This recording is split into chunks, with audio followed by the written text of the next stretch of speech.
తెలంగాణలో మొట్టమొదటి factory outlet Mukunda jewellers త్వరలో జూబ్లీహిల్స్ లో గ్రాండ్ ఓపెనింగ్. అన్ని బంగారు ఆభరణాలపై VA 2 to 12% మాత్రమే. త్వరపడండి. ఎల్లారెడ్డి సోమర్పేట్ గ్రామంలో జరిగినటువంటి ఘటనలో భాగంగా ప్రెసెంట్ అయితే 5 మంది గాయపడ్డారు. 5 మందిలో భాగంగా సికింద్రాబాద్ యశోద హాస్పిటల్లో ఎవరైతే గాయపడ్డారో భారతి, ఆమె ప్రస్తుతం చికిత్స అయితే పొందుతుంది ఇక్కడే. అదేవిధంగా ఎల్లారెడ్డి దగ్గర కూడా ముగ్గురికైతే చికిత్స అందిస్తున్నారు. హాస్పిటల్లో అయితే హాస్పిటల్ వద్ద భారతి కుటుంబ సభ్యులు కూడా ఉన్నారు. అసలు ఈ ఘటన ఎలా జరిగింది, ట్రాక్టర్తోని గుద్దాల్సిన అవసరం ఏమొచ్చింది, అసలు ఢీకొనడానికి గల కారణం ఏంటి, అంటే ఈ ప్రమాదానికి సంబంధించి కావచ్చు, అంటే ఆ ఘటన చేయడానికి గల కారణం ఏంటనే విషయాలు భారతికి సంబంధించిన భర్త ఉన్నారు, వారితో కూడా మాట్లాడదాం. సార్, అసలు ఈ ఇన్సిడెంట్ ఎప్పుడు జరిగింది, అసలు ఎందుకు జరిగింది? నిన్న 11 గంటల ప్రాంతంలో జరిగింది సార్. ఓడిపోయిన సర్పంచ్ బాలరాజు ఆయనను పరామర్శించడానికి పోయాడు. మేము కూడా భారతి భర్త లక్ష్మీనారాయణ కూడా ఓడిపోయాడు. పరామర్శిస్తే పోతే ఆయన వెనకకెళ్ళి ట్రాక్టర్ వచ్చి కావాలని గుద్దేసిండు. అయితే సర్పంచ్ అందులో తప్పించుకున్నాడు, బాలరాజు తప్పించుకున్నాడు. వీళ్ళు లేడీస్ వాళ్ళకు తప్పించుకునే స్తోమత లేక ట్రాక్టర్ని ఎక్కిచ్చేసింది సార్. అంటే ఎందుకు చేయాల్సిన అవసరం, చేసిన వ్యక్తి ఎవరు అసలు ఇంతకీ? సర్పంచ్, గెలిచిన సర్పంచ్ తమ్ముడు చిరంజీవులు. వాళ్ళు మద్దతు ఇచ్చారు, మేము ఏమైనా చూసుకుంటామని చెప్పేసి అన్న మద్దతు ఇచ్చారు. తమ్ముడు ట్రాక్టర్ తీసుకొని వచ్చాను. వాళ్ళకి ఎలక్షన్లో మేము వాళ్ళది ఇక్కడే చేయలేము, అపోజిట్ చేసామనే కుట్రతో ఇది సంఘటన జరిగింది సార్. సో అసలు ఈ ఘటన చోటు చేసుకున్నప్పుడు కావచ్చు, దానికి ముందు మీరు పరామర్శించడానికి, అంటే ఆయనని సర్పంచ్గా ఓడిపోయినటువంటి వ్యక్తి, పోటీ చేసినటువంటి వ్యక్తి మీరు కలవడానికి వెళ్ళారు. ఆ సమయంలో ఇతను ముందుగానే రావడం జరిగిందా, లేకపోతే ఎలా వచ్చాడు, ఏం చెప్తారు దానికి సంబంధించి? మేము అక్కడ మాట్లాడుతుండగా కాలినడకతో నడుచుకుంటూ పోయింది సార్. అటు పోయి ఒక 10-15 నిమిషాలలో ట్రాక్టర్ తీసుకొని వచ్చి గుద్దేసి. ఎలా అంటే ఎలా జరిగిందా? మీరు ఆ ఘటనలో ఉన్నారు, మొత్తం ప్రత్యక్షంగా ఘటనలు లేదు సార్. అయితే వెనకాల నాది టెంట్ ఉండే, టెంట్ మడక పెడుతున్నా. అయితే ఈ ఘటన జరిగి లొల్లి అయ్యేటాకల అక్కడికి వెళ్ళి వచ్చేటాకల నా భార్య ట్రాక్టర్ పై కింద ఉన్నది. పై కిందకి వెళ్ళి తీసినాం. ఆడు తప్పించుకొని పోయాడు, ఆ గుద్దినోడు తప్పించుకొని పోయాడు.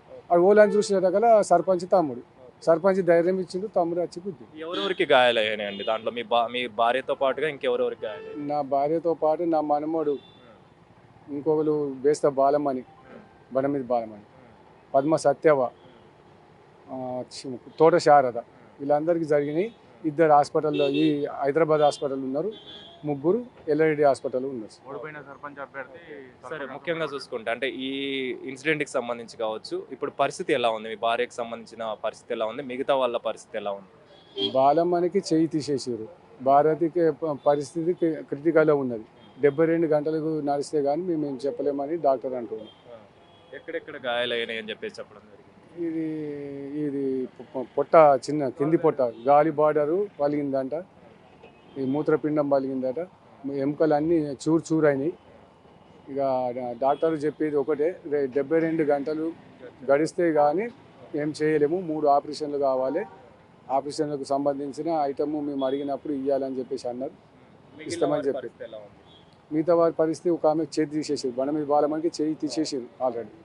ఇక ఇంకా 3 ఉన్నారు, వాళ్ళు మామూలుగా ఉన్నారు సార్. వాళ్ళు హాస్పిటల్ ఉన్నారు, ఎల్లారెడ్డి హాస్పిటల్ ఉన్నారు. అన్న, మీరు అక్కడ సంఘటన స్థలంలో ఉన్నారా? ఉన్నప్పుడు అసలు ఏం జరిగింది, మీరు గమనించినంత వరకు అసలు ఎందుకు ఘటన జరగాల్సి వచ్చింది? యాక్చువల్గా ఏంటంటే అక్కడ ఉన్నాము మేము, అంతసేపు మేము అందరం చాలా మంది ఉండే, ఒక 50 మెంబర్స్ వరకు ఉండేవి. అప్పుడు జస్ట్ ఒక 5 మినిట్స్ ఆయన వెళ్ళిన తర్వాతనే మేము ఇంట్లోకి వెళ్ళినాము. వెళ్ళిన జస్ట్ 2 మినిట్స్కి ఆయన వచ్చేసిండు. మళ్ళీ ట్రాక్టర్ తీసుకొని వచ్చి అక్కడ ఆపిండు. ఎప్పుడైతే స్టార్ట్ చేసి స్ట్రేట్గా వెళ్ళొచ్చు, చాలా ప్లేస్ ఉంది, అది 12 ఫీట్ రోడ్ ఉన్నది, చాలా ప్లేస్ ఉంది, బండ్లు కూడా ఏం అడ్డం లేవు. ఇక్కడ వీళ్ళు ఎవరైతే ఉన్నారో వీళ్ళ పక్కన మాత్రమే బండి అడ్డం ఉంది, బండి అడ్డం ఉంది. బండి అడ్డం ఉన్నప్పుడు దాని మీదకేని బండిని గుద్దేసుకొని ఫస్ట్ ఈ అమ్ముందా భారతమ్మ మీదకేని ఎక్కింది. ముందల టైర్ ఎక్కింది, వెనక టైర్ ఎక్కింది. ముందల బావ వస్తుండు, బావని అటాక్ చేద్దామని ఒకటేసారి స్ట్రోక్ ఇచ్చేసిండు అన్నాడు. 3 స్ట్రోక్లు ఇచ్చేసరికి ఓడిపోయిన అభ్యర్థి పైన అటాక్ చేద్దామని వెళ్ళిండు. మధ్యలో వీళ్ళు 3 వార్డు మెంబర్లు కూర్చొని ఉన్నాడు, వాళ్ళ మీదకైనా 3 మీదకైనా వెళ్ళిపోయింది. కావాలని చేసిందే ఇది, స్ట్రేట్గా వెళ్ళొచ్చు, కానీ కావాలని వాళ్ళని చూడేసరికి వీళ్ళు నాకు సపోర్ట్ చేయలేరు. సో నేను వాళ్ళని గుద్దేస్తా అని చంపడానికి మాత్రమే వచ్చిండు ఆ వ్యక్తి. ఆ పరిస్థితులలో అంటే మీరు చూసినంత వరకు ఆ ఘటన చూశారు. ఉమ్. ఎలా అంటే ఆ ట్రాక్టర్ కింద ఎవరెవరు ఎక్కువగా గాయాలుపడ్డారు? ఎక్కువ అంటే భారతమ్మకు చాలా క్రిటికల్. ఇప్పుడు భారతమ్మది అనేది 72 గంటలు అయినా కూడా చాలా క్రిటికల్. ఎందుకంటే అన్ని ఎముకలు అనేది ఇరిగిపోయినాయి, 2 టైర్లు వెళ్ళినాయి, 2 సార్లు రోల్ చేసిండు. చాలా క్రిటికల్. ఆమెను ఏంటంటే ఇప్పుడు గవర్నమెంట్ ఆదుకోవాలి, చేసింది వాళ్ళే ఆదుకోవాలి కదా. ప్లస్ ఇంకొక అమ్మది చేతి ఇరిగిపోయింది, చిన్న బాబు ఉన్నాడు, వానిది కూడా కాలు ఫ్రాక్చర్ అయిపోయింది. ఇంకిద్దరికి స్వల్ప గాయాలైనాయి. మా బావకు కూడా తాకినాయి స్వల్ప గాయాలు, అభ్యర్థికి కూడా తాకినాయి. సో మీరు చెప్పండి, మీరేం చెప్తారు ఈ ఘటనకు సంబంధించి? అంటే ముఖ్యంగా ఇలాంటి ఘటన ఒకటి చోటు చేసుకోవడం అనేది కలకలం రేపుతున్న సిచ్యువేషన్ అనుకోవచ్చు. మీరేం చెప్తారు? ఇప్పుడే కాదు, ఇంతకు ముందు నుంచి కూడా రాక్షస రాజకీయమే సృష్టిస్తారు. ఇంతకుముందు కూడా ఒకసారి ఉప సర్పంచ్ పోటీ చేశారు, ఆయన వాళ్ళకు రాజకీయ దాహం తీరక అన్న వచ్చేసి 16 రోజుల రాజకీయ జీవితం అన్నది. ఆ 16 రోజులలో ఎంతమంది ఎట్లా సంపాదించుకున్నాడు, ఈయన ఇంత జనాన్ని ఎట్లా సంపాదించుకున్నాడు ఒక కుట్ర వాళ్ళ లోపల ఏదో కక్ష సాధింపుకు దారితీసింది. అదే వాళ్ళు పరామర్శిస్తానికి వచ్చేటప్పుడు ఏం చేశారంటే, అయ్యో ఇంతమంది వస్తున్నారు, మాకు గెలిచినాక కూడా మా దగ్గరికి ఎవరు రాలేరు, ఈయన దగ్గరికి ఇంతమంది పరామర్శిస్తానికి వస్తారు, రేపు పొద్దున మనకి ఇతను బాగా ఇబ్బంది పెట్టేటట్టు ఉన్నాడు అనే ఒకటి లోపల ఆ క్రూరత్వం ఒకటి అలా చోటు చేసుకుని మధ్యలో ఒకటేసారి ట్రాక్టర్ దింపించాడు. అంత ప్లేసు పెద్ద 40 ఫీట్ రోడ్లల్లో ఒక జేసీబీ ఒక హార్వెస్టర్ పోయే రోడ్ల ఒక ట్రాక్టర్ ముందు ఓన్లీ ఖాళీ మన ఏదైతే కేజీ దాన్ని ఏమంటారు కల్టివేటర్ వేసుకొని వచ్చేసి ఒకటేసారి అక్కడ అన్న దగ్గరికి ఎవరైతే పర్మిషన్కి వచ్చారో అన్న 3 వార్డు మెంబర్లు, ఒక ఇంటి ముందు మహిళ ఆమె కూర్చుంది, ఒక వార్డు మెంబర్ ఒక ఆమె మన్మన్తో కూడా కూర్చొని ఉంది. వెళ్ళింది కాక ముందుకు వాళ్ళ మీదకి వెళ్ళింది కాక మళ్ళీ ఈ వెనుకకు రిటర్న్ తీయడం వల్ల ఇంకా ఇంజూరీ అనేది ఎక్కువైపోయింది. మా బామ్మర్ చెప్పిన ప్రకారము ఇప్పుడు ఇద్దరు సీరియస్ ఉన్నారు, ఒకళ్ళేమో వెల్నెస్ హాస్పిటల్ ఉన్నారు, ఒకళ్ళేమో యశోద హాస్పిటల్ ఉన్నారు. ఈ వెల్నెస్ హాస్పిటల్ ఉన్న ఆమెకేమో నడుంబొక్క ఎరిగింది, కాలు చేతు, ఈమెకు చేతి అయితే నుజ్జు అయిపోయింది.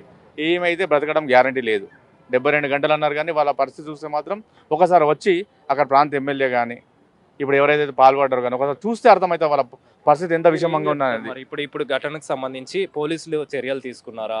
దానికి సంబంధించి ఏం చెప్తారు? మీరు పోలీసులకు ఫిర్యాదు చేసిన తర్వాత వాళ్ళ యొక్క చర్యలు ఏ విధంగా ఉన్నాయి? వాళ్ళు ఏమంటున్నారంటే, మేము ఎవరైతే ఈ ఘటనకు పాల్పడ్డారో వాళ్ళకి శిక్షిస్తాం అంటున్నారు, కానీ మాకు నమ్మకం లేదు.